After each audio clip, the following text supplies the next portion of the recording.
অঙ্ক আছে, নিচের বচনাকারটি শত সত্য কিনা নির্ণয় করো। প্রশ্ন এমন থাকলে প্রথমে তোমাদের কাজ হবে এখানে কয় রকম বর্ণ আসে সেটা লক্ষ্য করা। দেখো পি কিউ দুই রকম বর্ণ আছে, আমি বলেছি যে দুই রকম বর্ণ হলে দুইটা বচন, যে কয়টা বচন হবে তার দ্বিগুণ সারি হবে। তাহলে বচনের সংখ্যা 2 মানে সারির সংখ্যা হবে 4। তাহলে সর্বপ্রথম তোমরা কি করতে পারো, 4টি সারি কেটে নিতে পারো সবাই খাতায়। তার প্রথমে তোমরা খাতায় সবাই এভাবে 4টি সারি কাটবা। এভাবে সবাই 4টি সারি কাটবা। 1 2 3 4 5। একটা সবসময় অতিরিক্ত হয়। প্রথমে পি আছে তাই পি বসাবা, তারপরে কিউ। এটা অঙ্গবচন বসানোর নিয়ম। পি কিউ না বসলে আমরা এটুকু পাবো না, এটুকু পাবো না, এতটুকু পাবো না। তারপরে কি আছে, নেগেশন পি আছে কিনা আগে দেখতে হবে। নেগেশন পি আছে তাই নেগেশন পি বসাই নেব। তারপরে নেগেশন কিউটাও বসাই নেব। তারপরে কি আছে দেখতে হবে, প্রথম বন্ধনীর কাজটা আগে করতে হবে। প্রথম বন্ধনীতে কি আছে, পি ইমপ্লাইজ কিউ। তাহলে তোমার কাজ হবে পি ইমপ্লাই কিউ এর কাজটা আগে করা। তারপরে তোমার কাজ হবে দ্বিতীয় বন্ধনীটা করা। তাহলে দ্বিতীয় বন্ধনীটা কি আছে, যে P implies Q dot negation Q. তারপরে সমস্ত যেটা আছে সেটা বসাতে হবে।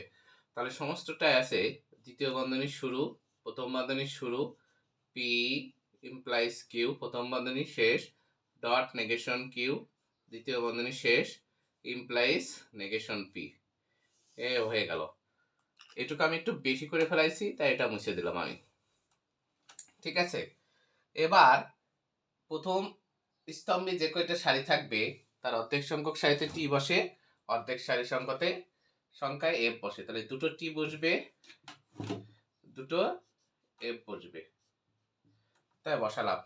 দ্বিতীয় স্তম্ভে কি বসবে, একটা টি একটা এফ, একটা টি একটা এফ। এবার কাজ করতে হবে কার, নেগেশন পি। পিতে যে মানটা থাকবে নেগেশন পিতে যে সেটা উল্টে দেয়। তাহলে এখানে টি আছে এখানে হবে এফ, এখানে টি আছে হয়ে যাবে এফ, এখানে এ পাশে হয়ে যাবে টি, এখানে এ পাশে হয়ে গেছে টি। ঠিক একইভাবে এখানে যেটা থাকবে এটা উল্টে যাবে। তাহলে এখানে হবে এফ, তারপরে হবে টি, তারপরে হবে এফ, তারপরে হবে টি। এবার বলছি পি ইমপ্লাইজ কিউ, অর্থাৎ এইটার সাথে এই লাইনটা করতে। তাহলে আমরা সূত্র পড়েছিলাম টি ইমপ্লাইজ এফ এফ। তাহলে টি ইমপ্লাইজ টিতে T, T implies F F, F implies টিতে T, F implies F T. তারপরে কি বলছে, যে P implies Q dot negation Q, অর্থাৎ এইখান থেকে এখানে আসতে বলছে। তাহলে আমরা জানি ডটে টিটিতে টি হয় আর বাদ বাকি সব এফ হয়। তাহলে শুধু এইটা আছে না টিটি, তাহলে শুধু এইটা টিটি দিয়ে নে, বাদ বাকি সব আমরা এফ বসাতে পারি। এবার কি বলছে দেখো, যে এইটার সাথে এইটা করতে বলছে। লাল কালি কিন্তু কেউ খাতায় তুলবা না। তাহলে এখানে এফ, এখানে এফ, এপে এপে টি, এখানে এফ, এখানে এফ, এপে এপে টি, এখানে এফ, এখানে টি, এফ টিতে টি, এখানে টি, এখানে টি, টিতে টি। দেখো এই চূড়ান্ত স্তম্ভটা সত্য আছে। যদি কোনো সারিতে কোনো সত্য সারণী চূড়ান্ত স্তম্ভগুলো সবগুলো সত্য হয় তাহলে সেটা হয় শত সত্য বচনাকার। তখন তোমরা এমন বর্ণনা লিখবা, বর্ণনা নির্ণয় বচনাকারটি, বচনাকারটি শত সত্য, শত সত্য, কারণ কারণ সত্য সারণীর চূড়ান্ত স্তম্ভের প্রতিটি সারির মান, প্রতিটি সারির মান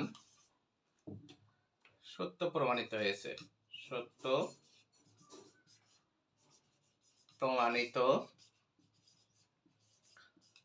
হয়েছে, এ হয়ে গেল। ঠিক আছে, এইভাবে যদি তোমরা করো আশা করি ক্লাসগুলো করলে সবাই পারবা। তোমরা ঈদ পর্যন্ত ক্লাসটা আগে করো, আমার ফ্রি ক্লাসগুলো।